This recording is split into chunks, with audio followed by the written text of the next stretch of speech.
അപ്പോൾ തുടങ്ങാം. ആ സമയത്ത് ആദ്യമായിട്ട് കൊച്ചുകുഞ്ഞ് വധുവിനെ ഇങ്ങനെ ഒന്ന് തിരിഞ്ഞു നോക്കി. അതുവരെ ചിരിച്ചോണ്ടിരുന്ന കൊച്ചുകുഞ്ഞിൻ്റെ ചിരി അങ്ങ് മാഞ്ഞു. ആദ്യമായിട്ടൊരു കുഞ്ഞുണ്ടാകുന്നു, പെൺകുഞ്ഞ്. അതിനെ സന്തോഷത്തോടെ സ്വീകരിച്ചു. അവരടുത്ത കുഞ്ഞിനായിട്ട് വെയിറ്റ് ചെയ്യുന്നു, പെൺകുഞ്ഞ്. വീണ്ടും പെൺകുഞ്ഞ്, വീണ്ടും പെൺകുഞ്ഞ്.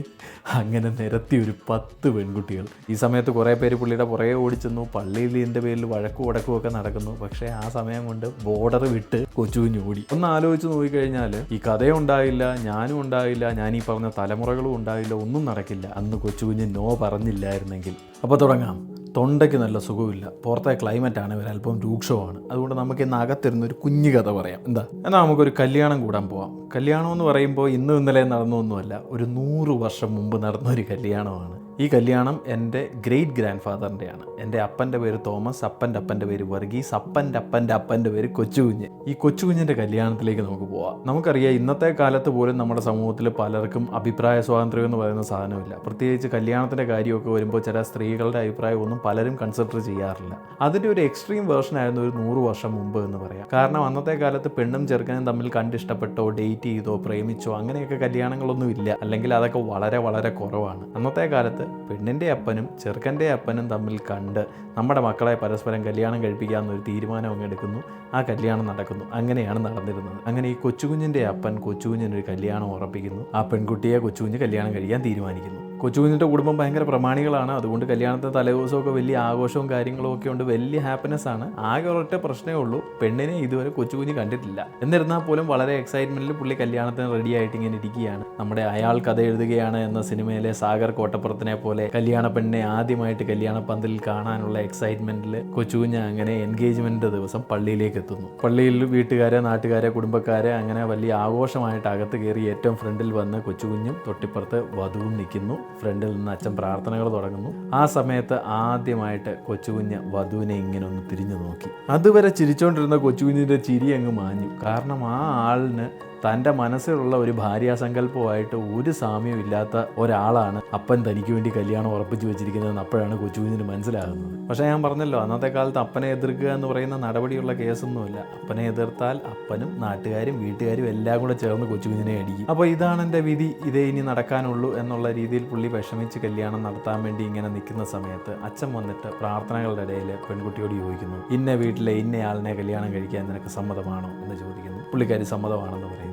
അപ്പോൾ കൊച്ചുകുഞ്ഞിനെ സ്ട്രൈക്ക് ചെയ്തു. അപ്പനോടും വീട്ടുകാരോടും പെണ്ണിൻ്റെ വീട്ടുകാരോടും നാട്ടുകാരോടും എല്ലാം ഇത് എക്സ്പ്ലെയിൻ ചെയ്യാനുള്ള സമയമില്ല. ഒറ്റയടിക്ക് എല്ലാവരോടും തനിക്ക് പറയാനുള്ള കാര്യം പറയാനുള്ള ഒരു അവസരമായിട്ട് പുള്ളി ഇതിനെ എടുക്കുന്നു. അച്ഛൻ കൊച്ചുകുഞ്ഞിനോട് ചോദിക്കുന്നു, സമ്മതമാണോ എന്ന് ചോദിച്ചപ്പോൾ പുള്ളി പറഞ്ഞു സമ്മതമല്ല എന്ന് പറഞ്ഞു. സമ്മതമല്ലാന്ന് ചുമ്മാ അങ്ങ് പറഞ്ഞതല്ല, പുള്ളിക്ക് അപ്പം അറിയാം ഇനി ഇവിടെ നിൽക്കുന്നത് പന്തികേടാണെന്ന് അറിയാവുന്നതുകൊണ്ട് തന്നെ പുള്ളി അപ്പം തന്നെ പള്ളിയിൽ നിന്ന് ഇറങ്ങി ഒരൊറ്റ ഓട്ടം ഓടി. ഏകദേശം ഒരു 5 സെക്കൻഡ് എടുക്കുമല്ലോ പെട്ടെന്ന് ഈ ഒരു അപ്രതീക്ഷിത ഷോക്കിൽ നിന്ന് നാട്ടുകാർക്കും വീട്ടുകാർക്കും ഒക്കെ ഒന്ന് മാറാൻ. അവരെല്ലാവരും ഇത് മനസ്സിലാക്കി വന്ന് കൊച്ചുകുഞ്ഞിൻ്റെ പുറകെ ഓടി വന്ന സമയത്തേക്ക് പുള്ളി അവിടെ നിന്ന് ഓടി രക്ഷപ്പെട്ടു. ഈ സമയത്ത് കുറേ പേര് പുള്ളിയുടെ പുറകെ ഓടിച്ചെന്നു. പള്ളിയിൽ ഇതിൻ്റെ പേരിൽ വഴക്കും ഉടക്കും ഒക്കെ നടക്കുന്നു. പക്ഷേ ആ സമയം കൊണ്ട് ബോർഡർ വിട്ട് കൊച്ചുകുഞ്ഞ് ഓടി. പത്തനംതിട്ടയ്ക്കടുത്ത് മൈലപ്ര എന്ന് പറയുന്ന സ്ഥലത്താണ് ഈ സംഭവം നടക്കുന്നത്. അവിടുന്ന് കൊച്ചുകുഞ്ഞ് ഓടി വരുന്നത് കാഞ്ഞിരപ്പള്ളിക്കാണ്.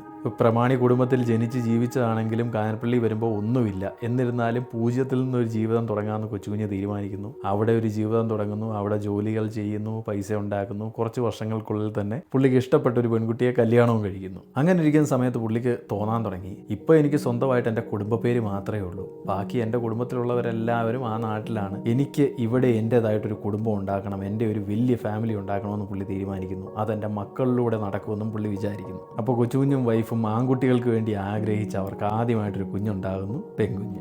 അതിനെ സന്തോഷത്തോടെ സ്വീകരിച്ചു. അവരടുത്ത കുഞ്ഞിനായിട്ട് വെയിറ്റ് ചെയ്യുന്നു, പെൺകുഞ്ഞ്. വീണ്ടും പെൺകുഞ്ഞ്, വീണ്ടും പെൺകുഞ്ഞ്. അങ്ങനെ നിരത്തി ഒരു 10 പെൺകുട്ടികൾ.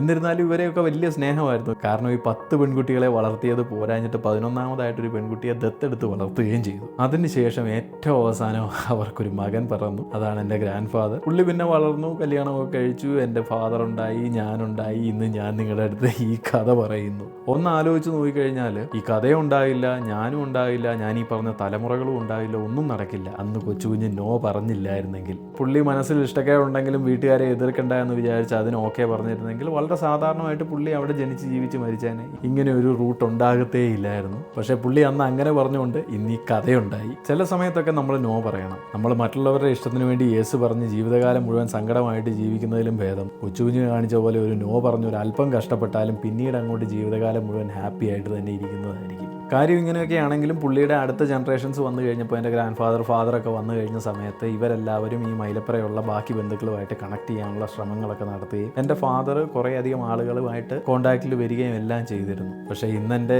ഗ്രേറ്റ് ഗ്രാൻഡ് ഫാദർ മുതൽ ഫാദർ വരെയുള്ള ഒരു ജീവിച്ചിരിപ്പില്ല. അതുകൊണ്ട് ഇനി ആ ബന്ധുക്കളെയൊക്കെ കണ്ടുപിടിക്കാനുള്ള ബാറ്റൺ മനുഷ്യരോട് സംസാരിക്കാത്ത എൻ്റെ കയ്യിലാണ് കിട്ടിയിരിക്കുന്നത്. അതുകൊണ്ട് തന്നെ എൻ്റെ നഷ്ടപ്പെട്ട അവിടുത്തെ ബന്ധുക്കൾ ആരെങ്കിലും ഈ വീഡിയോ കണ്ടു കഴിഞ്ഞാൽ നിങ്ങൾ എന്നെ അന്വേഷിച്ച് വരണം. ഓക്കെ, എനിവേസ് ഞാൻ ഇന്ന് പറഞ്ഞത് എൻ്റെ ഗ്രേറ്റ് ഗ്രാൻഡ് ഫാദർ തെങ്ങടയിൽ കൊച്ചുകുഞ്ഞ് പുള്ളിയുടെ ലൈഫിലെടുത്ത ഒരു ഡിസിഷൻ കൊണ്ട് ഉണ്ടാക്കിയ ഒരു പുതിയ ലൈഫിനെ പറ്റിയാണെങ്കിൽ, ഇനി വരുമ്പോൾ ഞാൻ പറയുന്നത് ഒരു ജീവൻ നഷ്ടപ്പെട്ടതിനെ പറ്റിയാണ്. അത് നഷ്ടപ്പെടുന്ന എൻ്റെ ഒരു ഫ്രണ്ടിനാണ്. പക്ഷേ പേടിക്കണ്ട, ഇതിനകത്ത് ഒരു ചെറിയ ട്വിസ്റ്റ് ഉണ്ട്. ആരാണ് എൻ്റെ ഫ്രണ്ട്, എന്താണ് സംഭവിച്ചത്, എങ്ങനെയാണ് ജീവൻ നഷ്ടപ്പെട്ടത്, എന്താണ് അതിലെ ട്വിസ്റ്റ്, ഈ ടൈപ്പ് കാര്യങ്ങളൊക്കെ ഇനി ഞാൻ വരുമ്പോൾ നിങ്ങളുടെ അടുത്ത് പറയാം. So till we meet again, this is your neighbour Mallu RJ Sherin signing of.